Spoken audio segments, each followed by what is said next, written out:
దాన్ని కొంత చూసుకుందాం, ఎక్కువ సమయం తీసుకోను.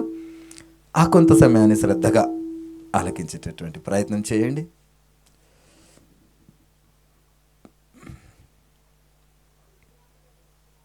అపొస్తలుల కార్యము 7వ అధ్యాయము 34 నుండి చూసుకుందాం.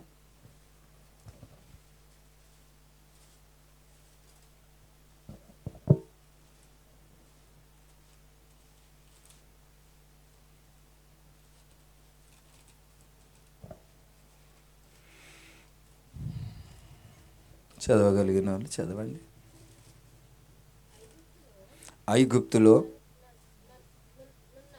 ఐగుప్తులోనున్న నా ప్రజల దురవస్థను నేను నిదానించి చూచి తిని, వారి మూలుగు వింటిని, వారిని విడిపించుటకు దిగివచ్చి ఉన్నాను. హల్లెలూయా.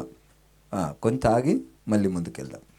ఇక్కడ దేవాది దేవుడు ఏమంటాడంటే, ఐగుప్తులోనున్న నా ప్రజల దురవస్థను నేను నిదానించి చూచి తిని.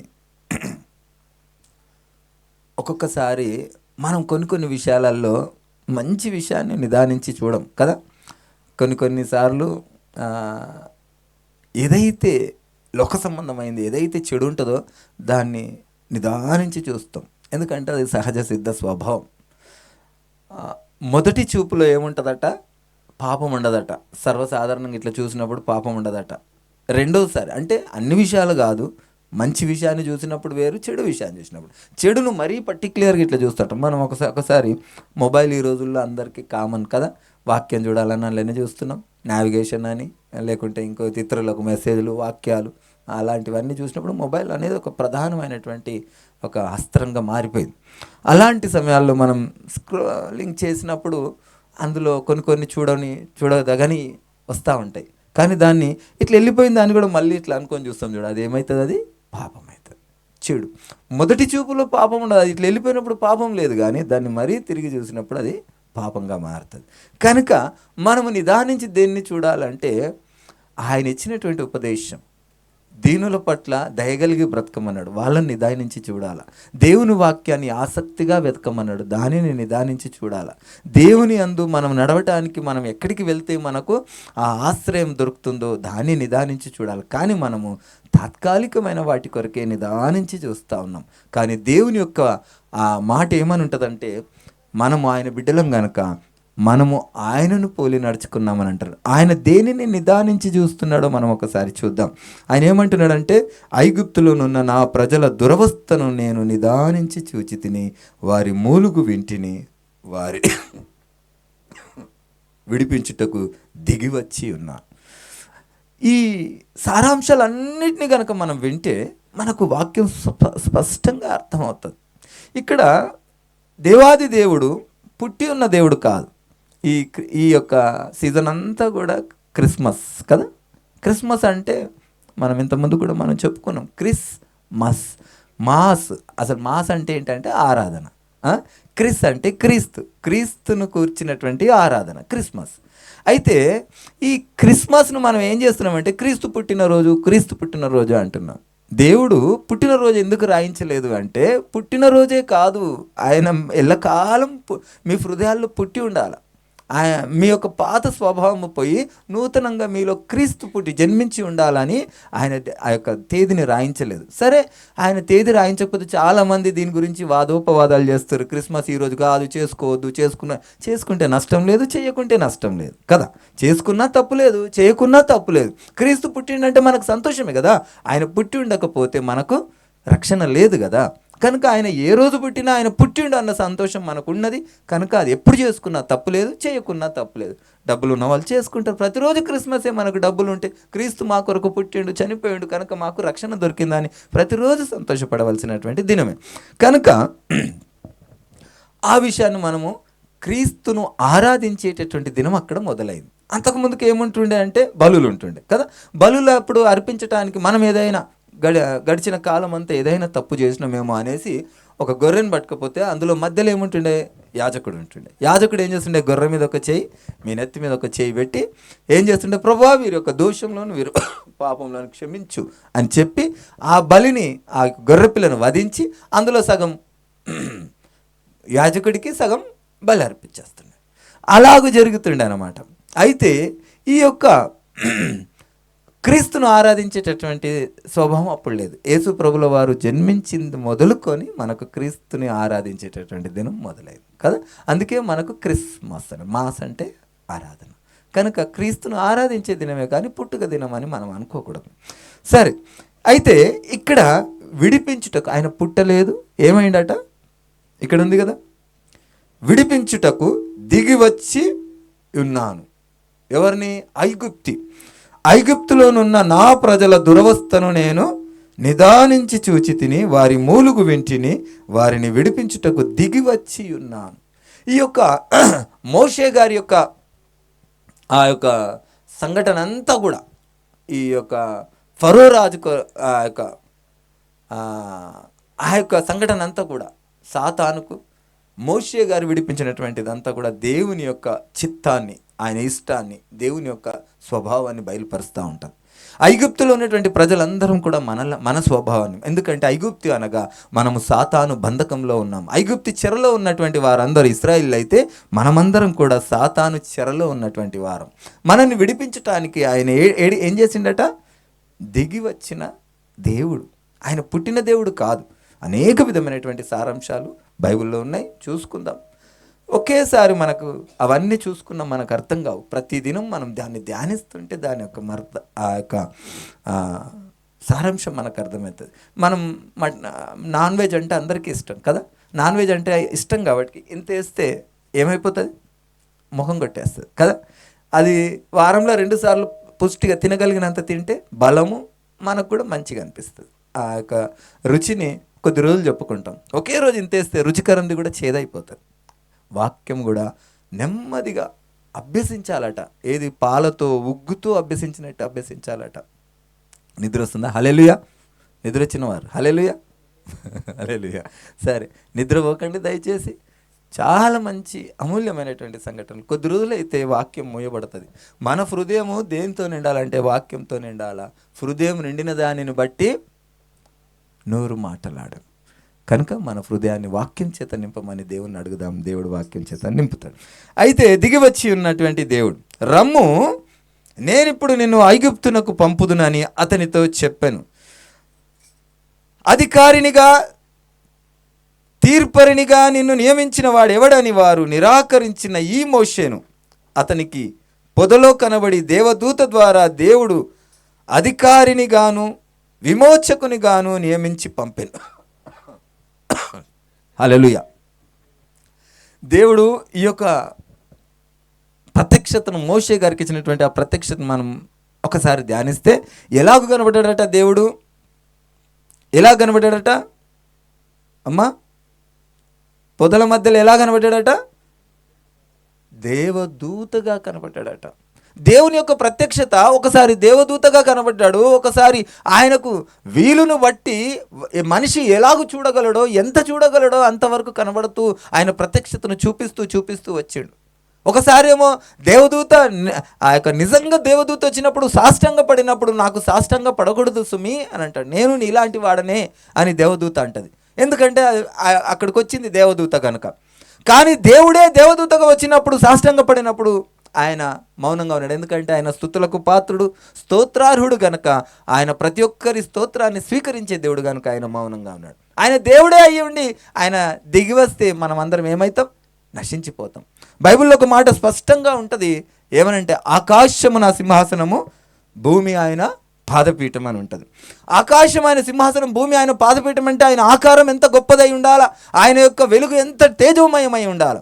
సమీపించరాని తేజస్సుతో వసిస్తున్నటువంటి ఆ దేవుడు, ఆ తేజస్సును చూస్తే సమస్త లోకము నాశనం అవుతున్నటువంటి ఆ దేవుడు ఎక్కడ మనిషి చూడగలడో అక్కడ ఆ యొక్క సమయానుస్ఫూర్తిగా చూపిస్తూ వచ్చాడు. ఆ నిబంధనను చేస్తూ, ఆ నిబంధనను పాటించిన వారికి కనబడుతూ వచ్చాడు. నిబంధనను పాటించిన వారికి ఆ వెలుగును కాదు కదా, స్వరం కూడా వినలేనటువంటి దుస్థితిలో వారందరూ ఉండే. అయితే ఆయన ఏమంటున్నాడు ఇక్కడ? మోషే గారినట దేవదూతగా కనబడి మోషే గారిని నియమింపాను. అతడు ఐగుప్తును, ఎర్ర సముద్రంలోను 40 ఏండ్లు అరణ్యములోను మహత్కార్యములను సూచక క్రియలను చేసి వారిని తోడుకొని వచ్చాను. నా వంటి యొక్క ప్రవక్తను దేవుడు మీ సహోదరులలో మీకు పుట్టించును అని ఇశ్రాయేలీయులతో చెప్పిన మోషే ఇతడే. సీనాయి పర్వతం మీద తనతో మాట్లాడిన దేవదూతతోనూ మన పితరులతోనూ అరణ్యంలోని సంగమందు ఉండి మనకిచ్చుటకు జీవవాక్యమును తీసుకొచ్చిన వాడు ఇతడే. ఇతనికి మన పితరులు లోబడనొల్లక ఇతనిని త్రోసివేసి తమ హృదయంలో ఐగుప్తునకు పోగొరిన వారై. ఈ ఐగుప్తును మనం ఒకసారి చూసుకుంటే, ఇశ్రాయేలు దేశమును ఐగుప్తును మనం ఒకసారి కనుక మనం చూసుకుంటే, ఐగుప్తు అంటే లోకము, ఐగుప్తు అంటే సాతానుకు సాదృశ్యంగా మనకు ఉంటుంది. మనము ఇక్కడ మాట్లాడుతున్నటువంటి మాట, మన పితరులు లోబడనొల్లక ఇతనిని త్రోసివేసి తమ హృదయంలో ఐగుప్తును పోగొరిన వారై.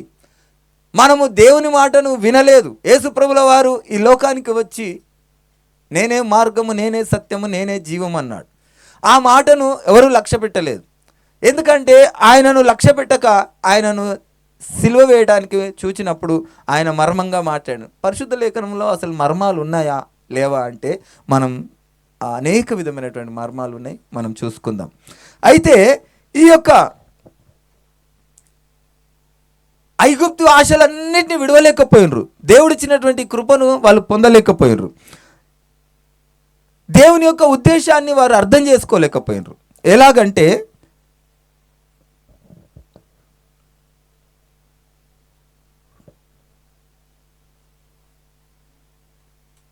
నలభై 41 వచనం చూడమ్మా.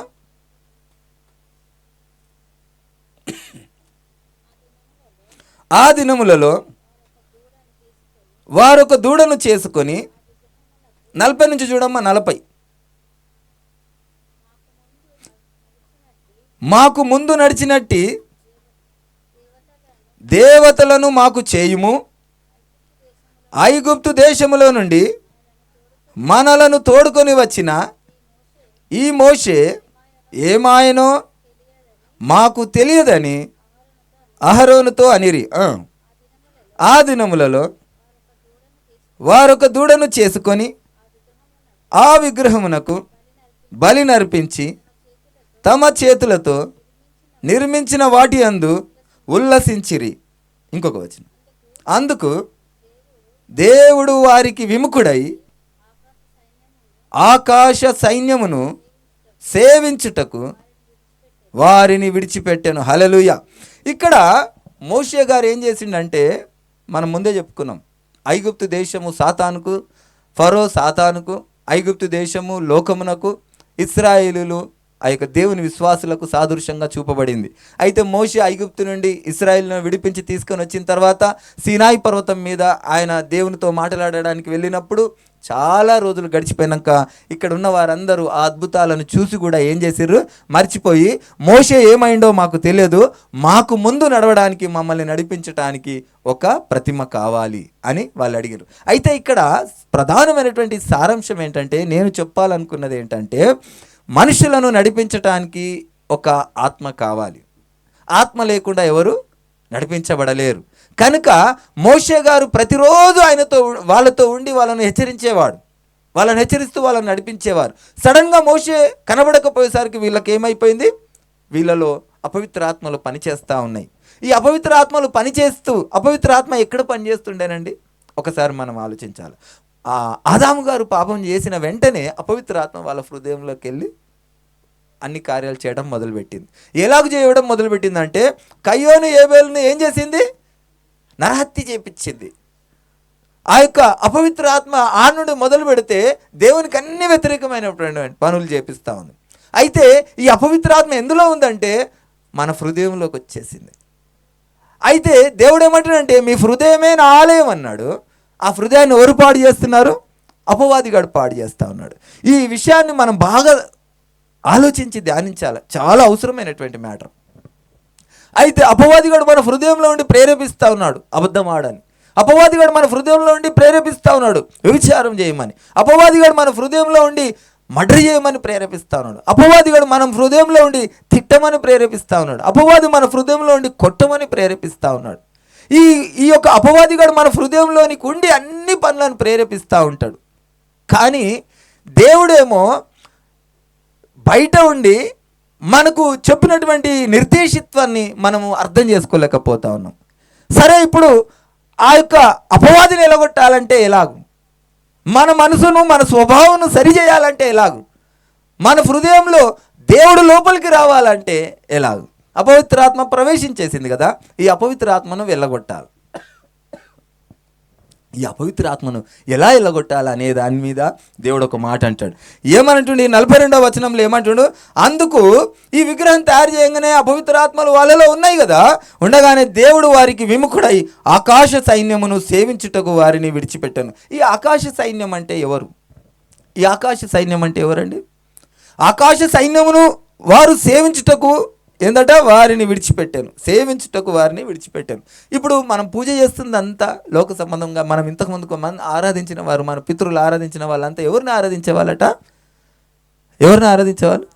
ఆకాశ సైన్యములు అంటే దురాత్మలు, అంధకార చీకటి శక్తులు కదా, ప్రధానులు, అధికారులు. వీళ్ళలో ఎంతమంది అంటే సుమారుగా పరలోకం నుండి కిందికి తోసివేయబడ్డ వాళ్ళు 33,000 కోట్ల దేవదూతలు తోసివేయబడ్డారట. అందులో ప్రధానులు ఉన్నారు, అధికారులు ఉన్నారు, చాలామంది ఉన్నారు. అయితే దీనికి సాదృశ్యంగా మనం ఇంతకుముందుకు దానియేలు గారు ప్రార్థన మనం జ్ఞాపకం చేసుకున్నాం. దానియేలు గారు ఒక విషయంలో ప్రార్థన చేసినప్పుడు 21 దినం పట్టింది ఆయనకు జవాబు రావడానికి. అయితే ఏమైంది? 21 దినం తర్వాత దేవదూత వచ్చి, దానియేలు నువ్వు ధన్యుడవయ్యా, నువ్వు ప్రార్థించిన వెంటనే నేను నీ దగ్గరికి వచ్చిన బయలుదేరినా, కానీ ఆకాశ మండలములో ఈ దురాత్మల సమూహము, అధికారులు, లోకనాథులు నన్ను అడ్డుకున్నారు, కనుకనే నాకు ఇంత ఆలస్యమైంది అని అన్నాడు. అంటే ఒకప్పుడు మనకు ప్రార్థన చేసినప్పుడు మనకు జవాబు రావడానికి ఈ యొక్క అడ్డు ఉండేది. ఏది? ఆకాశ సైన్యములు మనకు అడ్డుపడేవి, మన ప్రార్థనకు అడ్డుపడేవి, మనకు ఆ యొక్క మేలు జరగకుండా అవి అడ్డుపడేవి. అయితే ఇక్కడ దేవుడు 40 సంవత్సరాలు వదిలేసిండు. ఇంకా ఒక మోషే ఆయనతో మాట్లాడుతున్నప్పుడు ఆయనకు పదాజ్ఞలు ఇచ్చేటటువంటి క్రమంలో వీళ్ళు అంత గ్యాపులోనే అపవిత్రాత్మల వైపు మరలిపోయారు అని చెప్పి దేవుడు 40 సంవత్సరాలు మాట్లాడలేదు. అయితే ఈ యొక్క వారిని విడిచిపెట్టేసిండిగా, మీరు ఈ దురాత్మలను, ఆకాశ సైన్యములను ఆరాధించుకోమని. ఈ ఆకాశ సైన్యములు ఏందో మీరు బాగా మనసులో పెట్టుకోండి. చివరిలో మనం చూసుకుందాం ఆకాశ సైన్యములు ఎక్కడున్నాయి, ఎందుకు మనం ఎవరితో పీడింపబడుతున్నాం. మన హృదయంలో అపవాదిగాడే మనల్ని పీడిస్తూ ఉంటాడు, మన హృదయంలో ఉండి. అయితే మన హృదయంలో దేవుడు కార్యం చేయాలంటే ఏం జరగాలి, దేవుడు కార్యం చేయాలంటే మనల్ని ప్రేరేపించాలంటే ఏం జరగాలనేది దేవుడి యొక్క వాక్య సారాంశం.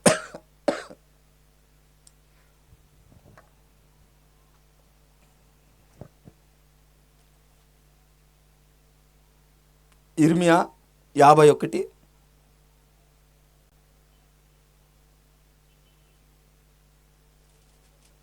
56, 57 చూద్దాం.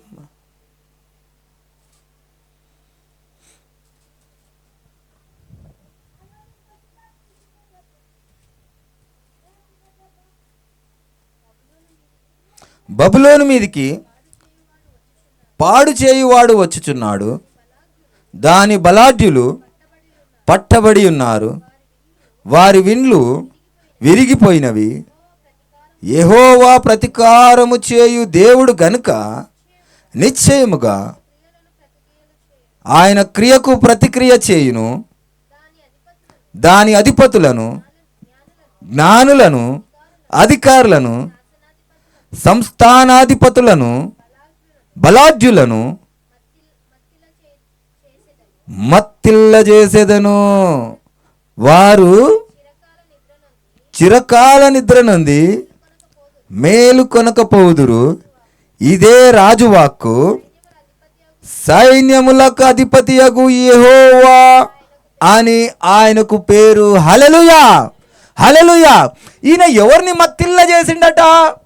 ఎవరిని మత్తిల్ల చేసిండమ్మా? ఎవరిని మత్తిల్ల చేసిండు? దాని అధిపతులను, జ్ఞానులను, అధికారులను, సంస్థానాధిపతులను, బలాఢ్యులను మత్తిల్ల చేసిండట. ఇక్కడ మనం ఇంతకుముందుకు చూసుకున్నాం కదా, ఎవరు? లోకనాథులు. ఈ లోకనాథులు ఎవరు అంటే అది కూడా చూద్దాం. ఈ లోకనాథులు ఎవరు అంటే అంధకార చీకటి శక్తులు మనని అడ్డుకున్నాయి. దానియేలు గారు ప్రార్థన చేసినప్పుడు దేవదూతను అడ్డుకున్నాయి. ఇవన్నీ దురాత్మలు అనమాట. అయితే ఇక్కడ ఏమంటుండు? దేవుడే ఏమంటుండు? వీళ్ళందరినీ కూడా మత్తిల్ల చేసిండట. దేవుడే దిగి వచ్చి వీళ్ళందరినీ ఏం చేసిండట? నిరాయుధులుగా. ఇక్కడ మత్తిళ్ళ చేసిండని ఉంది, ఇంకో చోట ఏమని ఉంటుంది తెలుసా? ఆయన నిరాయుధులుగా చేసిండట. ఎవరిని? లోకనాథులను, అధికారులను నిరాయుధులుగా చేసిండట. అయితే ఎలా చేసిండు? ఈ మత్తిళ్ళ చేయడం ఎలాగూ జరిగిందనే కార్యాన్ని మనము ఆలోచించాలి. దేవుడే ఇక్కడ ఏమని మనం చాలా మటుకు మనం చూస్తాం, యేసు ప్రభుల వారు ఈ యొక్క మరణం ద్వారా మనకు రక్షణ కలిగిందంటే. ఇక్కడ ఏమనుంది? 56-57 వచనంలో, ఇర్మియాలో, బబులోను మీదికి పాడు చేయువాడు వచ్చుచున్నాడు, దాని బలాఢ్యులు పట్టబడి ఉన్నారు, వారి విండ్లు విరిగిపోయినవి, యెహోవా ప్రతీకారము చేయు దేవుడు గనుక నిశ్చయముగా ఆయన క్రియకు ప్రతిక్రియ చేయును. దాని అధిపతులను, జ్ఞానులను, అధికారులను, సంస్థానాధిపతులను, బలాఢ్యులను మత్తిల్ల చేయును. వారి చిరకాల నిద్ర నుండి మేలుకొనకపోదురు. ఇదే రాజు వాక్కు. సైన్యములకు అధిపతియగు యెహోవా అని ఆయనకు పేరు. యెహోవా అంటే అర్థమైందమ్మా? యెహోవా అంటే అర్థమైంది? యెహోవాకు పేరుకు అర్థమైంది. యెహోవా అంటే పేరా? యెహోవా అంటే హీబ్రూ లాంగ్వేజ్లో ఉన్నవాడు అని. ఉన్నవాడు అన్న దానికి అర్థం ఏంటంటే ఆయన కన్నా ముందు ఎవరు లేరు ఆయనకు పేరు పెట్టడానికి. ఆయన కన్నా ముందు ఎవరు లేరు, దేవుడే మొట్టమొదటిగా ఉన్నవాడు అంతే. ఆయన జలములపై ఆయన ఆత్మ అల్లాడుచుండేనని రాయబడి ఉంటుంది బైబిల్లో. కనుక ఆయన కంటే ముందు ఎవరు లేరు కనుక ఆయనకు పేరు పెట్టేవారు లేరు. ఆయన పేరు ఆయనకేమని పేరట? సైన్యములకు అధిపతియగు యెహోవా. యెహోవా అంటే ఉన్నవాడు, సైన్యములకు అధిపతియగు ఉన్నవాడు అని. ఆ ఉన్నవాడే వస్తున్నానని వాగ్దానం చేసిండు, ఆ ఉన్నవాడే వస్తున్నానని ప్రవచింపజేసిండు, ఆ ఉన్నవాడే ఈ లోకానికి వచ్చిండు. ఉన్నవాడే వచ్చిండు కానీ ఆయన ఎవరిని పంపలేదు. ఈ విషయాన్ని ఏమంటుండే ఇక్కడ ఈ యొక్క వాక్య రెఫరెన్స్లో ఆయన స్పష్టం చేస్తా ఉన్నాడు. ఏం చేసిండట? లోకనాథులను, అధికారులను మత్తిళ్ళ చేసిండట. ఎవరు అది? సైన్యములకు అధిపతియగు యెహోవా. యెహోవా అంటే ఉన్నవాడు, ఉన్నవాడే మత్తిళ్ళ చేసిండట. మరి ఇక్కడ ఈ యొక్క మాట మరి ఇక్కడ ఏం రాయబడినదో మనం ఒకసారి చూసుకుందాం. కొలస్సీలకు రాసిన పత్రిక 2వ అధ్యాయం 15వ వచనం.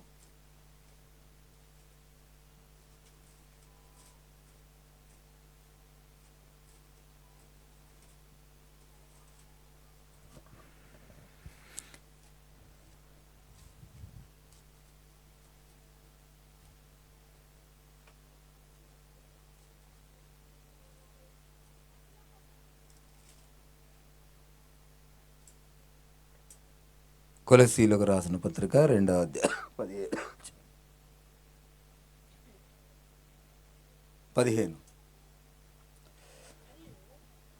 వచనం. 2వ అధ్యాయం 15వ వచనం. కొలస్సీలకు రాసిన పత్రిక. ఆయనతో కూడా మిమ్మును జీవింపజేసెను.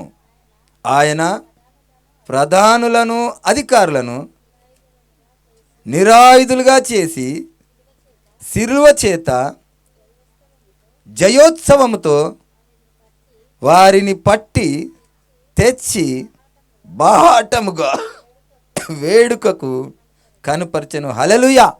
ఇక్కడ ఎవరు చేసిర్రు? ఇక్కడ ఆయనతో కూడా మిమ్మల్ని జీవింపజేసెను. ఇప్పుడు మనం ఎవరి నామంలో మనం జీవింపబడతా ఉన్నాం? యేసుక్రీస్తు నామమున మనము పరిశుద్ధపరచబడ్డాం. యేసుక్రీస్తు నామంలో మనము బ్రతికి ఉన్నాం. యేసుక్రీస్తు నామంలో మనము నిత్య రాజ్యంలో మనకు స్థానం ఉన్నదని నమ్ముతున్నాం. యేసుక్రీస్తు నామంలోనే మనకు రక్షణ అని, యేసుక్రీస్తు నామంలోనే దేని మీద మనకు విజయం కలిగినదని మనము నమ్ముతున్నాం. దేని మీద విజయం కలిగిందట? దేని మీద విజయం కలిగిందమ్మా? ఆయన ప్రధానులను, అధికారులను నిరాయుధులుగా చేసిండు. నిరాయుధులుగా అంటే మనము ఎటు పడితే అటు మనము మూగ విగ్రహములకు మనం లోబడి ఉండినటువంటి ఆ సమయాన్ని ఇప్పుడు ఏం చేసిండట? యేసు ప్రభుల వారు ఆయన ఆ యొక్క అపవిత్రాత్మలను, అధికారులను నిరాయుధులుగా చేసి ఇప్పుడు మనకేమిచ్చిండు? మనం బాగా ధ్యానించాలా. మీ యొక్క స్పందన నాకు సరిగా అర్థం కానట్టుగా నాకు అర్థమవుతా ఉంది. ఈయన శిలువ మీద మరణించి ఇక్కడ ఆ యొక్క ఇర్మియా గ్రంథంలో ఏమనుంది? యెహోవానే వీళ్ళను మత్తిళ్ళ చేసినానుంది కదా. ఈ అపవిత్ర ఆత్మలు చనిపోలేదు కానీ ఏమైనరు? నిరాయుధులుగా చేశారు. ఎందుకొరకు? వీళ్ళకు ఒక తీర్పు దినం ఉన్నది. ఆ తీర్పు దినం వరకు వీళ్ళని ఏం చేసిండు? నిరాయుధులుగా చేసిండు. వీళ్ళలో ఆయుధం ఉండే. ఇంకా చాలా చక్కటి మాటలు ఉంటాయి. ఈ భూమిని అంతటి కూడా మనుషులకు ఇస్తే అపవాదిగాడు ఏం చేసిండు? దొంగతనంగా లాగేసుకున్నాడు. ఈ యొక్క దొంగతనంగా లాగుకున్నటువంటి దానిని తిరిగి దేవుడు ఏం చేసిండు, తన మరణం ద్వారా సిలువ చేత తిరిగి లాగేసుకొని తిరిగి మనకు ఇచ్చిండు. వారిని ఏం చేసిండు, నిరాయుధులుగా చేసిండు. ఒకరోజు తీర్పు దినం ఉన్నది, ఆ తీర్పు దినం వరకు వీటిని నిరాయుధులుగా మత్తిల్ల చేసిండు. వాటికి భయం, ఇప్పుడు బలం లేదు. ఇప్పుడు మనము మీరు చాలా మటుకు మీరు చూస్తే మనం వెళ్తున్నటువంటి త్రోవలలో అవి ఏమంటారు, కోడిగుడ్లు, నిమ్మకాయలు, వీటిని చూసి మీరు భయపడతారు కదా. భయపడతారా, భయపడరా? కానీ మీకు ఒక అసలు విషయం, అవి భయపెడతాయి కానీ వాటికి శక్తి లేదు. మీరు భయపడతారు అంతే, మీరు భయపడతారు. నజరేయుడైన యేసు నామములో ఒకటే తన్ను, ఎక్కడ పడాలో అది అక్కడ పడిపోతుంది. నువ్వు నిజంగా నీలో క్రీస్తు కనుక నివసించి ఆ విశ్వాసం నీలో ఉంటే అవన్నీ కూడా ఏమవుతాయి, పారిపోతాయి. నిన్ను చూస్తుంటేనే పారిపోతాయి. దేవుడు ఏమన్నాడు, మీరు నా బిడ్డలు, నా పోలికలో మీరు సృష్టింపబడ్డారు, నేను చేసినవన్నీ మీరు చేయండి, నేను మీకు ఆజ్ఞ ఇస్తున్నాను, మీకు అధికారం ఇస్తున్నాను అన్నాడు. ఆ అధికారాన్ని ఇస్తే మనం ఏం చేస్తున్నాం, భయపడతా ఉన్నాం. అపవాదులు ఏమన్నాయి, దేవుడు వస్తే దైవ కుమారుడా మాతో నీకేమి, మా సమయం ఇంకా రాలేదు. ఏ సమయం రాలేదు, తీర్పు దినం రాలేదు. తీర్పు దినం వచ్చే వరకు మేము ఇక్కడ జీవించేటటువంటి అధికారం నువ్వు ఇచ్చావు. ఆయన సిలువ మీద మరణించి తిరిగి రెండవ రాకడలో వచ్చినప్పుడు నీతిమంతులుగా తీర్చబడినటువంటి వీరందరితో ఒక సైన్యంగా మారి ఆ 33,000 కోట్ల అపవిత్రాత్మల చేత యుద్ధం చేయబోతూ ఉన్నాం మనం. అప్పుడు అసలైన యుద్ధం ఉంటుంది. ఆ గొప్ప ఆ యొక్క ధన్యత, ఆ సంతోషం అప్పుడు ఉంటుంది. మనం ఖాళీ చిన్న చిన్న ఎంటర్టైన్మెంట్లను ఏమంటారు దాన్ని, కిక్ లేదు అంటుంటారు చాలామంది. ఏదైనా ఉంటే కిక్ ఉండాలి అంటారు. ఆ కిక్ అస్సలు అప్పుడు ఉంటుంది కదా. ఆ యొక్క దినం కొరకు మనం జీవిస్తూ ఉన్నాం, ఆ దినం కొరకు మనం నిరీక్షిస్తూ ఉన్నాం. దేవుడు ఏం చేసిండంటే అపవాదులను, దురాత్మలను, అంధకార చీకటి శక్తులను నిరాయుధులుగా చేసి మనకు ఆ కవచాన్ని, ఆయుధాన్ని మనకు అప్పచెప్పిండు, తిరిగి మనకి ఇచ్చేసిండు. మనని ఎంతైతే గొప్పగా సృష్టించిండో. రండి ఆ చేర్సి బిడ్డాను అంకుల్ ఈ చేర్లి తీసుకు.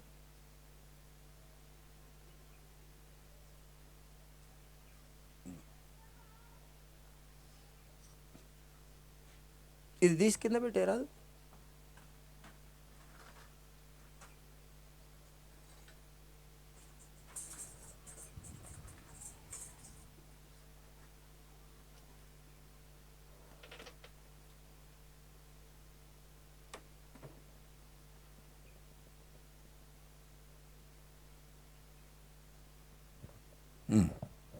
కనుక అపవాదులను మనకు వాటిపై అధికారం ఇచ్చిండు. అవి ఏమి చేయజాలవు. మీరు అనుకుంటారు అవి సాయతాన్ అంటే దానికి ఎంతో శక్తి ఉందని. వంశపరణ టైంలో ఉండే దానికి బలం ఉండే, మనని నశింపజేయడానికి దాని దగ్గర అధికారం ఉండే, ఎందుకంటే మనమే ఇచ్చినాం అధికారం. కానీ ఆ అధికారాన్ని దేవుడు ఏం చేసిండు, తన సిలువ చేత, తన మరణం చేత దాన్ని నిరాయుధుడిగా చేసి మనకేం చేసిండు, ఒక ఆయుధాన్ని ఇచ్చిండు. ఆ ఆయుధమే నజరేయుడైన యేసు. ఆ యేసు ఎవరంటే ఇక్కడ చెప్పిండు కదా, నేను దిగి వచ్చినాను ఆ యొక్క సమస్య, ఆ యొక్క బందీలలో ఉన్న వారిని విడిపించటానికి వచ్చినానని ఆయన చెప్పిండు. ఆయన చెప్పి ఆయన వచ్చిండు. ఆ వచ్చిన వాడికి పేరు ఇవ్వబడ్డది. ఎందుకంటే ఈ లోకంలో పుట్టిండు కనుక, ఈ లోకంలో శరీరధారిగా వచ్చిండు కనుక, శరీరధారిగా వచ్చిన వారికి ఒక పేరు ఉన్నది కనుక ఆయనకు ఒక పేరు పెట్టబడినది. అది నజరేయుడైన యేసు క్రీస్తు అని. క్రీస్తు అనగా రక్షకుడు అని పేరు ఉన్నవాడే శరీరధారిగా ఈ లోకానికి వచ్చి ఆయన పేరు పెట్టుకుని. ఈ లోకంలో మనకు పేరెందుకు? దేవుడికైతే పేరు లేదు. మనకెందుకు పేరు పెట్టబడ్డాడంటే ప్రతి వాని యొక్క మంచి చెడులు రాయబడడానికి పేర్లు అనేది మనకు దేవుడు పెట్టిండు. దేవుడే మొట్టమొదటగా పేర్లు పెట్టిండు. మనుషులు పెట్టుకున్నది కాదు, దేవుడే నిర్ణయించిండు ఈ పేరు అని. ఎందుకంటే దేవునికి తెలుసు వీళ్ళు ఏం చేస్తారు, మంచి చెడులు రెండు ఉన్నాయి కనుక వీరికి పాపము పుణ్యం ఉంది కనుక వీరు మన పేరు జీవగ్రంథంలో రాయబడడానికి ఆ పేర్లు మనకు పెట్టిండు. కనుక దేవుడు ఉన్నవాడై ఉన్నాడు. ఆయనకు ముందు ఎవరు పుట్టలేదు, అందుకే ఆయన ఉన్నవాడని చెప్పుకుంటూ ఆ తర్వాత ఆయన ఈ లోకానికి వచ్చినప్పుడు శరీరధారిగా పుట్టిండు కనుక ఆయనకు పేరు పెట్టవలసి వచ్చింది. కనుక ఇక్కడ 16వ వచనంలో ఒకసారి చూడండి, 15 చూసుకుంటే ఆయనతో కూడా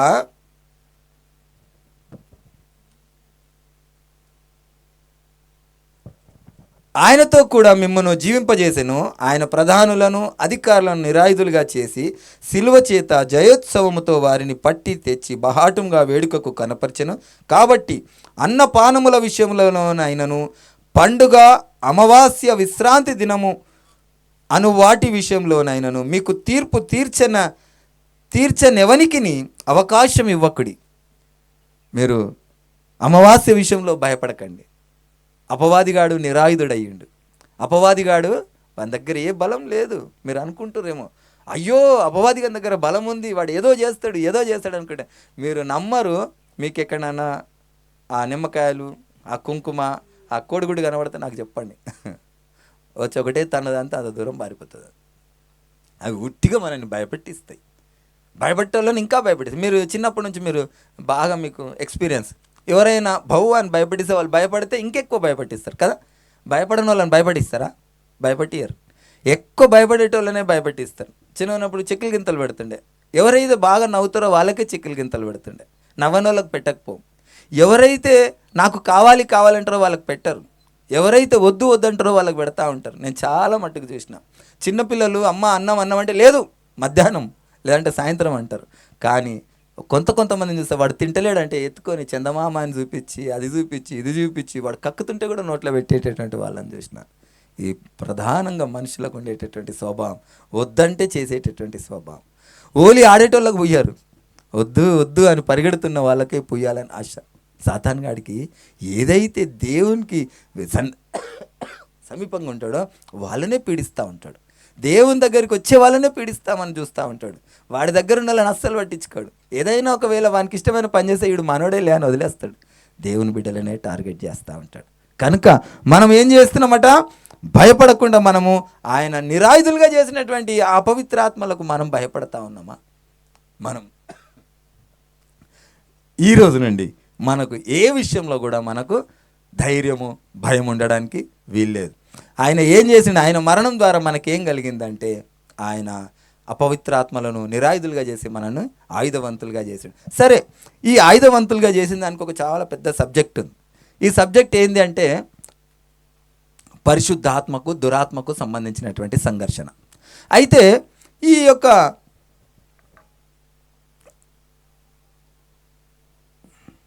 విషయాన్ని ఒక్కసారి చూసుకుంటే లూకాసు వార్త 24:26.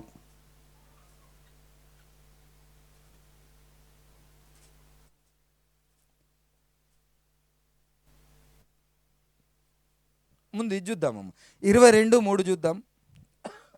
లూకాసు వార్త 22:3.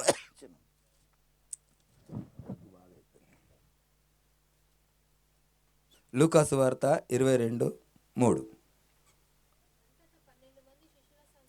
అంతటా 12 మంది శిష్యుల సంఖ్యలో చేరిన ఇస్కరియోతు అనబడిన యూదాలో ప్రవేశించెను. హల్లెలూయా. ఈ యూదాలో సాతాను ప్రవేశించినప్పుడు ఏం జరిగిందమ్మా? ఏం జరిగింది చెప్పండి. సాతాను ప్రవేశించడం అంటే ఏంటంటే తన హృదయాన్ని ప్రేరేపించింది. ఏం ప్రేరేపించిందంటే సర్వశక్తుడైనటువంటి దేవుణ్ణి సిలువ వేయటానికి ఆయన పూనుకున్నాడు. అపవిత్రాత్మ ఈయనలో ప్రవేశించింది. అంటే పరిశుద్ధాత్మ అప్పుడు మనలో ప్రవేశించలేదు. ఎందుకు ప్రవేశించలేదంటే మనము పాపముతో నిండి ఉన్నాం. మనం పాపంతో ఉన్నప్పుడు పరిశుద్ధాత్మ మన దగ్గరికి రాదు. దేవుని యొక్క నిబంధనను దీనికి సారాంశంగా చూసుకుంటే మోషే గారు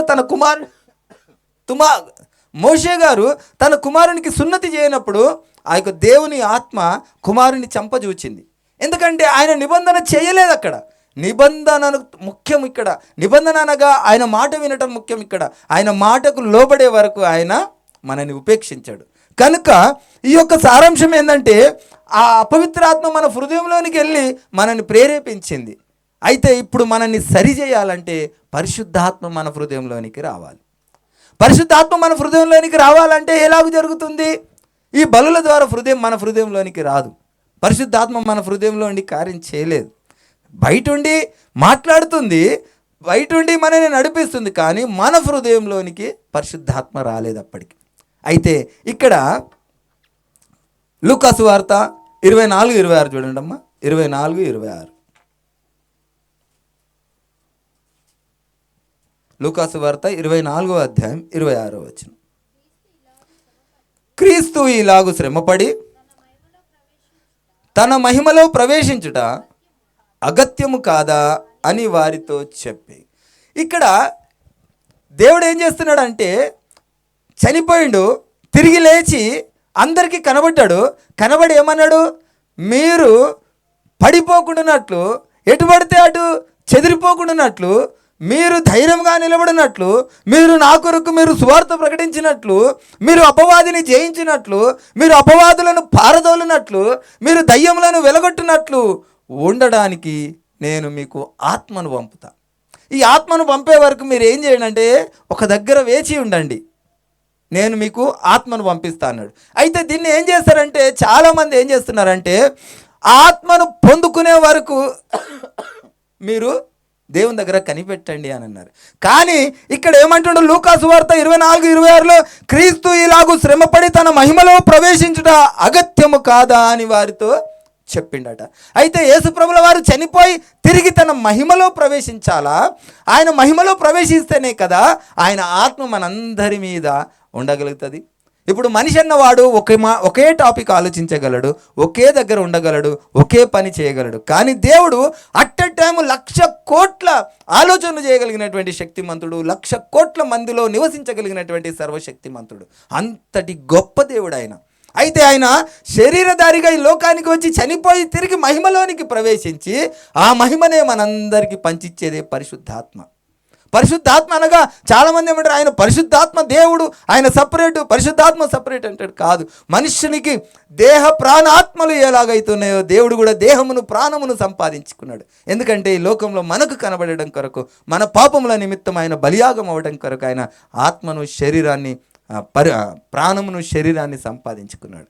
కనుకనే దేవుడు ఏం చేసిండు, ఈ ప్రాణాత్మలతో ఆయన తిరిగి లేచి, ప్రాణదేహములతో తిరిగి లేచి ఆయన మహిమలోనికి ప్రవేశించే వరకు ఆయన ఆగమన్నాడు.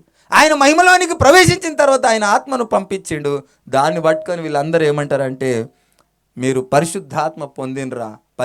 పరిశుద్ధాత్మ అనగా దాని యొక్క మాట, దాని యొక్క అర్థమును మనం ఫస్ట్ తెలుసుకోవాలి. పరిశుద్ధాత్మ, ఆత్మ లేకుండా ఎవరు కూడా యేసు క్రీస్తుని అంటే దేవుడు అని ఎవరు ఒప్పుకోరట. పరిశుద్ధాత్మ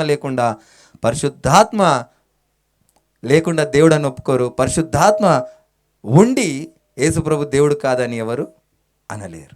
ఈ విషయాన్ని మనం గ్రహించాలి. యేసుప్రభు ఒప్పుకోవాలంటే ఆ యొక్క ఆత్మ ఉంటేనే మనం ఒప్పుకుంటాం. కానీ ఈ రోజుల్లో చాలామంది ఏం చేశారంటే, అన్య భాషలకు పరిశుద్ధాత్మకు ముడిపెట్టేసి పరిశుద్ధాత్మ పొందావా అంటే అన్య భాషలు మాట్లాడిన వారే పరిశుద్ధాత్మ అంటున్నారు. పరిశుద్ధ లేఖనంలో చాలా స్పష్టంగా రాయబడి ఉన్నది, అన్య భాషలు పరిశుద్ధాత్మ ఒకటి కాదు. పరిశుద్ధాత్మ మనల్ని సర్వసత్యంలోనికి నడిపిస్తుంది. నిత్య రాజ్యంలోకి వెళ్ళే వరకు కూడా ఆయన ఆత్మ మన తోడుగా ఉంటుంది. అన్య భాషలు నిరర్థకం అవుతాయి అంటారు, కొంత మటుకు ఆగిపోతాయని దేవుని వాక్యం చెప్తా ఉంది. ఆ యొక్క సమయం ఎందుకు పట్టిందంటే, వీళ్ళు ఆత్మ పొందుకోవడానికి కాదు, వీళ్ళు అన్య భాషలు మాట్లాడుకోవడానికి కాదు, కానీ ఆయన మహిమలోనికి ప్రవేశించే వరకు సమయం పట్టింది. ఆయన మహిమలో ప్రవేశించడం 40 దినాలు కదా సుమారుగా. యేసుప్రభు ఇక్కడ ఈ లోకం మీద మరణించిన తర్వాత 40 దినాలు కదా ఇక్కడ కనబడ్డాడు అందరికీ. 40 దినాలు ఆయన పరలోకానికి ఎక్కిపోలేదు, ఇక్కడనే ఉన్నాడు. ఆ తర్వాత ఆయన మహిమలోనికి ప్రవేశించిన తర్వాత, అవి మనకు రాయబడి లేదు, కానీ ఆయన మహిమలోనికి ప్రవేశించిన తర్వాత ఆయన ఆత్మను అందరి మీదకి సమానంగా అందుకే ఒక మాట ఉంటుంది, 1 కొరింథీయులకు 12వ అధ్యాయం మొత్తం చూసుకోండి మీరు, ఆత్మ అందరికీ సమానంగా పంచిస్తుండని ఉంటుంది. పరిశుద్ధాత్మ ప్రతి ఒక్కరిలో ఉందంటాడు. ఎందుకంటే యేసుక్రీస్తు దేవుడని ఒప్పుకున్న ప్రతి ఒక్కరిలో కూడా పరిశుద్ధాత్మ ఉంటుంది. అన్య భాషలు, ఈ స్వస్థత వరాలు, ఈ యొక్క ప్రవచనములు అనేటి వరాలు, ఇవన్నీ వరాలుగా ఉన్నాయి. మనలో పరిశుద్ధాత్మలకు లేకుండా మనం క్రీస్తును మనము ఒప్పుకోలేమని దేవుని వాక్యం చెప్తా ఉంది. కనుక ఆ యొక్క దేవుడు ఇక్కడికి మన మీదకి పరిశుద్ధాత్మను పంపేయడానికి కొంత సమయం ఎందుకు పట్టిందంటే, వీళ్ళు కనిపెట్టుకోవడానికి కాదు, కానీ వాళ్ళు ఆల్రెడీగా ఆయన రక్తంలో కడగబడ్డారు, ఆయన యేసుప్రభు దేవుడు అని ఒప్పుకున్నారు. కానీ ఆయన మహిమలో ప్రవేశించడానికి సమయం పట్టింది. ఆయన ఆత్మ దిగి వచ్చినప్పుడు మొట్టమొదటిగా అపవిత్ర ఆత్మలు పారిపోతున్నాయి ఇంకక్కడి నుంచి. అంతవరకు అపవిత్రాత్మలకు నిలయమైనటువంటి మన హృదయంలోకి పరిశుద్ధాత్మ మొట్టమొదటిగా దిగింది ఆ రోజు. ఆ రోజు ఆ యొక్క వాక్యాన్ని మనం చూస్తే, ఆ యొక్క గాలి వంటి ధ్వని ఒకటి వచ్చి అగ్ని జ్వాలల వలె నాలుకలు విభజింపబడ్డాయట. వారు అన్య భాషలతో మాట్లాడారట. అన్య భాషలతో మాట్లాడినప్పుడు వాళ్ళు ఏమనుకుంటారట, అరే వీళ్ళు హెబ్రీలు కదా, మా భాష మాట్లాడుతున్నారు, గలిలయ భాష మాట్లాడుతున్నారు, హెబ్రీ భాష మాట్లాడుతున్నారు, హిబ్రూ భాష మాట్లాడుతున్నారు, ఇంకా అనేక విధమైన నానా రకాల భాషలు మాట్లాడుతున్నారని అన్ని ప్రాంత వాసులు అక్కడ ఉండేవారట. వాళ్ళందరూ అనుకుంటారట, నా భాష మాట్లాడుతున్నారు, మా భాష మాట్లాడుతున్నారు. ఆ యొక్క సారాంశాన్ని అర్థం చేసుకోక ఈ రోజుల్లో అందరినీ ఒకే గుంజకు కట్టేస్తున్నారు. దేనికి? గాడిదని గుర్రాన్ని ఒకటే గుంజకు కట్టేస్తూ ఉన్నారు. దేవుని వాక్యం మనం ఫస్ట్ స్పష్టంగా అర్థం చేసుకోవాలి. భాషలు అనేటివి ఏంటంటే ఒకప్పుడు, ఇప్పుడు ఒక మాట చెప్తాను చూడండి, మనం అందరం ఉన్నాం కదా, ఇంగ్లీష్ మనం మాట్లాడితే కొంతమంది ఆశ్చర్యపోతారు. ఎందుకంటే మేము 40 సంవత్సరాలు మీతో ఉన్నాం, మేము ఎంతవరకు చదువుకున్నామో, మేము ఎంతవరకు మాట్లాడగలమో మీ అందరికీ తెలుసు. మేము సడన్గా ఇంగ్లీష్ మాట్లాడితే మీరు ఆశ్చర్యపోతారా? పడరు. నేను సడన్గా కన్నడ మాట్లాడితే మీరు ఆశ్చర్యపోతారు కదా. నేను సడన్గా మలయాళం మాట్లాడితే మీరు ఆశ్చర్యపోతారు కదా. కానీ అక్కడ జరిగింది అదే. సడన్గా ఇంగ్లీష్లో మాట్లాడారు, సడన్గా ఇంగ్లీష్లో కన్నడలో మాట్లాడారు, సడన్గా ఆ యొక్క మలయాళంలో మాట్లాడారు, సడన్గా ఆ యొక్క అన్య భాషలు అన్నీ రకరకాలుగా 250 భాషలో ఎన్ని భాషలు ఉన్నాయి, 315 అన్ని భాషలు రకరకాలుగా మాట్లాడుతూ ఉన్నారట. వీళ్ళందరూ పక్కన నివసిస్తున్న వారందరూ చూసి వీళ్ళు ఈ ప్రాంతవాసులు కదా, మా భాష ఎట్లొచ్చింది, వీళ్ళకు మా భాష ఎట్లొచ్చిందని స్టన్ అయిపోయినరట. అది పరిశుద్ధాత్మ కార్యం. అది ఎందుకు చేసిండంటే దేవుడు వీళ్ళ పక్షంలో ఉన్నాడు అని నిరూపించడానికి ఆ కార్యాలు చేసిండు. ప్రవచనాలు ఎందుకు చెప్పినంటే జరగబోయేటి వీళ్ళు చెప్పగలరు, దేవుని యొక్క ఆత్మ వీళ్ళలో ఉన్నదని చూపించడానికి, నిరూపించడానికి ఆ యొక్క కార్యాలు చేసిండు. యేసుక్రీస్తుల వారు మరణించినప్పుడు అది భయంకరమైనటువంటి దయనీయమైనటువంటి మరణం కనుక ఎవరు ఆయనను నమ్మలేదు, విశ్వసించలేదు. కానీ ఈ కార్యములను బట్టి అందరూ నమ్మినరు, వీళ్ళు దేవుని బిడ్డలు, నిజంగా దేవుడే అని చాలా మటుకు ఆ యొక్క పరిశుద్ధ లేఖనంలో రాయబడి ఉన్నది. ఈ కార్యములను బట్టి వాళ్ళు నమ్మినరు. ఇప్పుడు 12 మంది శిష్యులను సంపాదించడానికి 3.5 సంవత్సరాలు పట్టింది. ఆ 12 మందిలో ఒక శిష్యుడు కలిసిపోయిండు. కానీ ఇప్పుడు ఆ 12 మంది శిష్యులు కోట్ల సంఖ్యలోకి వచ్చేసారు. ఇప్పుడు అద్భుతాలు అవసరం లేదంటుండు దేవుడు. ఇప్పుడు నేను అద్భుతాలు చేయను, ఆశ్చర్యకార్యాలు చేయను, నేను సూచక క్రియలు చేయను, మీకు అసలు ఎక్కువ మాట్లాడితే మీకు నేను ఏ మేలు చేయను, నేను దేవుడు నన్ను ఒప్పుకుంటారా ఒప్పుకోరా అని సూటిగా అడుగుతున్నాడు. ప్రభువా నిన్ను వెంబడించాలంటే నేను ఏం చేయాలి అని అంటే, నీకున్న దాన్ని మొత్తం విడిచిపెట్టి నన్ను వెంబడించా అంటున్నాడు. ఆయన మిగులు ఆస్తిపరుడు కనుక ఆయన మనసులో నొచ్చుకొని వెనుకకి వెళ్ళిపోతున్నాడు. అంతలో ఇంకొక అతన్ని, నువ్వు రా నా వెంబడి అని అన్నాడు. ప్రభువా మా తండ్రి చనిపోయాడు, నేను సమాధి చేసేస్తానంటే దేవుడు అంటున్నాడు, మృతులను పాతి పెట్టుకుంటారు, నువ్వు నన్ను వెంబడించి అంటున్నాడు. మృతులెవరు? మృతులయ్యింది ఎవరు? ఆనాడు యూదులందరూ మృతులే అంటున్నాడు దేవుడు. మృతులైన వారు మృతులు, సజీవంగా ఉన్నవారు మృతులైన వారు కూడా మృతులే అంటున్నాడు. క్రీస్తును వెంబడించేవారు, క్రీస్తును వెంబడించేవారు, క్రీస్తు శరీరధారిగా ఈ లోకానికి వచ్చాడని నమ్మిన వారు మాత్రమే సజీవులుగా ప్రకటింపబడతా ఉన్నారు. ఉన్నవాడే ఈ లోకానికి వస్తున్నానని చెప్పిండు, ఉన్నవాడే వచ్చిండు, ఆయనకే ఒక పేరు ఇవ్వబడ్డది. యెహోవా అన్న పదానికి ఉన్నవాడు అని అర్థము. ఆ ఉన్నవానికి ఒక పేరు ఇవ్వబడ్డది, ఆ పేరే నజరేయుడైన యేసు. ఆయన నామంలోనే మనము రక్షింపబడతా ఉన్నాము. ఆయన నామంలోనే మనము దయ్యములను వెళ్ళగొట్టే అధికారమును పొంది ఉన్నాము. ఆయన నామంలోనే మనకు నిత్యరాజ్యంలో పాస్ ఉన్నది. ఈ పాస్ పట్టుకొనే మనం వెళ్ళాలా, లేకపోతే ఎంట్రీ లేదు. ఈ సత్యాన్ని గ్రహించడానికి విని విడిచిపెట్టకండి, ఇంటికి వెళ్ళి ధ్యానించండి, మీరు శోధించండి, పరిశోధించండి. ఆ యొక్క పౌలు గారు చెప్తున్నప్పుడు ఆ యొక్క ప్రాంతవాసులందరూ ఈ బైబిల్లో ఉన్నదా ఈ మాటలు అని ఎలాగూ పరిశోధించిర్రో మీరు అలాగూ పరిశోధించండి. పరిశోధించే ముందు ప్రతి ఒక్కరూ ప్రార్థన చేయండి, ప్రభువా నాకు అర్థమయ్యే జ్ఞానం ఈయన ఆయన అని ఆయనను అడగండి. అప్పుడు దేవుడు స్పష్టంగా మనకు ఆయన తెలియజేస్తాడు. ఏమంటాడు తెలుసా? మీరు నా బిడ్డలు, మీకు నా కొరకు తెలియకుండా నాకు ఇష్టం లేదు అంటున్నాడు. ఆయన కొరకు మనం తెలుసుకోవాలని ఆశ ఉంటే తప్పక మనకు తెలియజేస్తానంటున్నాడు. ఆ విషయాన్ని మనం గ్రహించాల. దేవుడు ఆ యొక్క సర్వోన్నతుడైనటువంటి, సర్వశక్తిమంతుడైనటువంటి దేవుడు, సర్వాధికారి అయినటువంటి దేవుడు. చివరిగా ఒక మాట చెప్పి నేను ముగిస్తాను. దేవుడు పాపానికి ఒక డెఫినేషన్ ఇచ్చిండు. పాపం అనగా ఏమిటి? ఆజ్ఞాతిక్రమం పాపం. ఇది మనుషులకు అనుపాదించినప్పుడేమో ఆజ్ఞాతిక్రమం పాపం అంటున్నాం, కానీ దేవుని దగ్గరికి వచ్చినప్పుడు మాత్రం ఆయన ఏ పాపమూ చేయలేదంటున్నాం. ఈ విషయాన్ని గ్రహించాలా, చాలా అమూల్యమైనటువంటి మాట. ఆజ్ఞాతిక్రమమే పాపం అయినప్పుడు రెండు సబ్జెక్టులు అన్నమాట. అక్కడ ఆజ్ఞను పొందినవాడు ఉంటాడు, ఆజ్ఞను ఇచ్చినవాడు ఉంటాడు. అక్కడ రెండు. ఇక్కడ ఆదాము దేవుడు ఇద్దరు ఉన్నప్పుడు ఆదాము ఏం చేసిండు? ఆజ్ఞను అతిక్రమించిండు కనుక ఆయన పాపి అయ్యిండు. అక్కడ దేవుడు ఉన్నాడు కనుక అక్కడ ఆయన ఆజ్ఞను ఇచ్చినవాడు. ఇద్దరు నిలబడ్డారు. ఆజ్ఞాతిక్రమం పాపం. ఆజ్ఞను అతిక్రమించిన వాడు ఆదాము, ఆజ్ఞను ఇచ్చినవాడు దేవుడు. ఆ దేవుడే సాక్షాత్ ఈ లోకానికి వచ్చి ఆయన చెప్తున్నటువంటి మాట, నాలో పాపం ఉన్నదని మీలో ఎవరైనా స్థాపించగలరా అంటే, నేను సర్వాధికారి అయిన దేవుణ్ణి, నేను మీకు ఆజ్ఞ ఇచ్చిందే నేను అని చెప్తా ఉన్నాడు. ఇక్కడ ఈ లోకంలో పాపం లేదు అన్నబడిన వారు ఎవరైనా ఉన్నారంటే అది ఎవరమ్మా? ఈ లోకంలో అందరి మీద పాపం ఉన్నది, పాపం లేదు అని చెప్పబడిన వారు ఎవరైనా ఉన్నారంటే అది ఎవరు? నజరేయుడైన యేసు. ఆయనలో పాపం లేదంటే శరీర సంబంధమైన విషయానికి మనం ఆలోచిస్తూ ఉంటాం. అసలు పాపం అంటే ఏదో వ్యభిచారం, పాపం అంటే ఏదో పెళ్ళి, పాపం అంటే ఏదో పిల్లలు కనడం, పాపం అంటే ఏదో దొంగతనం చేయడం, పాపం అంటే ఏదో అనేక విధంగా అనుకుంటాం. కాదు, పాపం అంటే ఆజ్ఞాతిక్రమమే పాపం. మీరు ఒక విషయం తెలుసా? దొంగతనం అంటే ఏదైనా దొంగతనమే కదా, దొంగతనం అంటే ఏదైనా తప్పే కదా.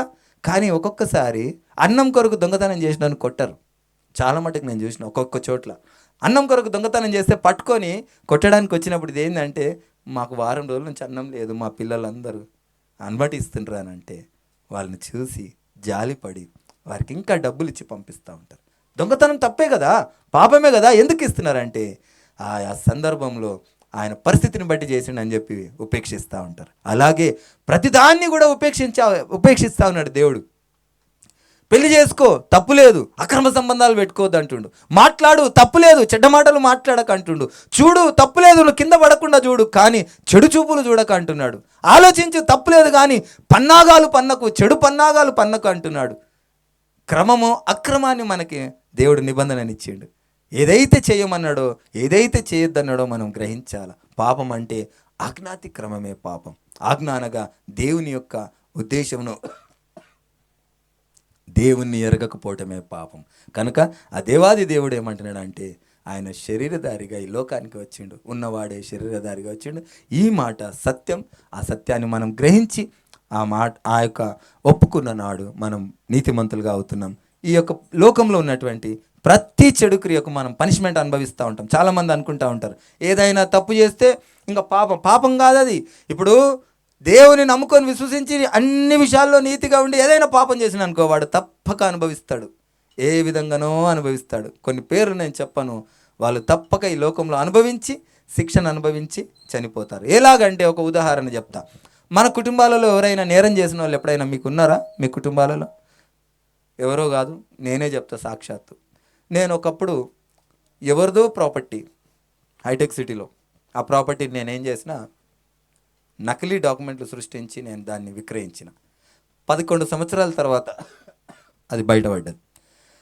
బయటపడక ముందుకు ఆ విషయాన్ని నా కుటుంబీకులతో నేను పంచుకున్నప్పుడు వాళ్ళు ఏం చేసేవారు అంటే, ఏదైనా గొడవ పడ్డప్పుడు నేను పోలీసులకు చెప్తా అని భయపెట్టేవారు. అప్పుడు నాకు భయం వేసేది, నేను చేసింది తప్పు, నేను చేసింది పాపం అని భయం వేసేది. నా అంతటా నేను ఏడ్చుకునేవాడిని. అయ్యో, నేను చేసింది వీళ్ళకు చెప్పుకుంటే బాగుండు, నేను వీళ్ళకి చెప్పుకున్నా అని నేను చాలా బాధపడ్డా. కానీ ఒకరోజు 11 సంవత్సరాల తర్వాత అది బయటపడ్డది. పోలీసులు ఇంటికి వచ్చి నన్ను పట్టుకొని పోయి జైల్లో వేశారు. 9 రోజులు 10 రోజులు ఎన్ని రోజుల్లో నేను జైల్లో ఉన్నా. తర్వాత బెయిల్ మీద బయటికి వచ్చిన ఆ కేసు నడుస్తూ ఉంది. ఇప్పుడు నాకు ధైర్యం వచ్చేసింది. ఎందుకంటే నేను ఆ యొక్క నేరానికి నేను పట్టుబడ్డా, ఆ నేరానికి నేను శిక్షింపబడ్డా. 10 రోజులు జైల్లో ఉన్నా, 4 రోజులు పోలీస్ స్టేషన్లో, 14 రోజులు అయింది. 14 రోజులు నేను శిక్ష అనుభవించిన.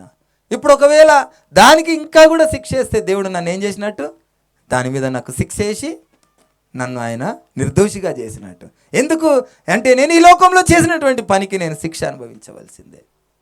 సాతానుగాడు రేపు అడుగుతాడట, మన ప్రధానమైనటువంటి పీపీ లాయర్ ఎవడంటే సాతానుగాడే. అక్కడ దేవుడు నిన్ను నన్ను అందరినీ పరలోకానికి తీసుకుపోవాలని ఆయనకి ఇష్టం ఉండి అందరు లోపలికి ఉండి అంటే, వాడు అక్కడ నిలబడి ఆగండి ప్రణీత్ని ఎందుకు పంపిస్తున్నావు, ప్రణీత్ ఇక్కడ ఆ రోజు ఇట్లా చేసిండు తెలుసా అని అంటాడు. దేవుడు అప్పుడు దానికి ఏమంటాడు తెలుసా? అవును అట్లా చేసిండు, దానికి నేనేం చేసిన తెలుసా, ఇగో ఈ శిక్ష చేసిన, దానికి ఆయన అనుభవించిండు అనగానే సాతాన్ గాడు నోరు మూసుకుంటాడు, లోపలికి వెళ్ళిపోతా అంటాడు. సాతాన్ గాని పని సాతాన్ గాడు చేస్తాడు. దేవుడు మనందరినీ ప్రేమిస్తుండు కనుక మనకు శిక్షలేసి మనల్ని ఆయన రాజ్యంలోనికి నడిపిస్తూ ఉంటాడు. ఈ విషయాన్ని మనం గ్రహించాలా. దేవుని యందు మనం విశ్వసించినప్పుడు మనకు రక్షణ దొరికింది. మనం చేసేటటువంటి ఈ చిన్న పెద్ద పాపాలకు మనం ఖచ్చితంగా పనిష్మెంట్ని అనుభవిస్తామని దేవుని వాక్యం చెప్తా ఉంది. మనం పనిష్మెంట్ అనుభవించకుండా ఆయన ఇచ్చినటువంటి ఆ యొక్క రక్షణను పొందుకొని ఆయన కిరీటం ఇచ్చేటటువంటి ఆ కిరీటం కొరకు ప్రయాసపడాలా. ఆ నిత్య రాజ్యం కొరకు మనం అందరము ప్రయాసపడితే దేవుడు ఉన్నతమైనటువంటి ఆ రాజ్యంలో మనకు ఒక్కొక్క అధికారము అనేక విధంగా ఉన్నట్టున్నాయి, వాటిని మనం పొందాలని ఆశపడుతూ దేవుడి వాక్యంని దీవించి ఆశీర్వదించును గాక. అందరం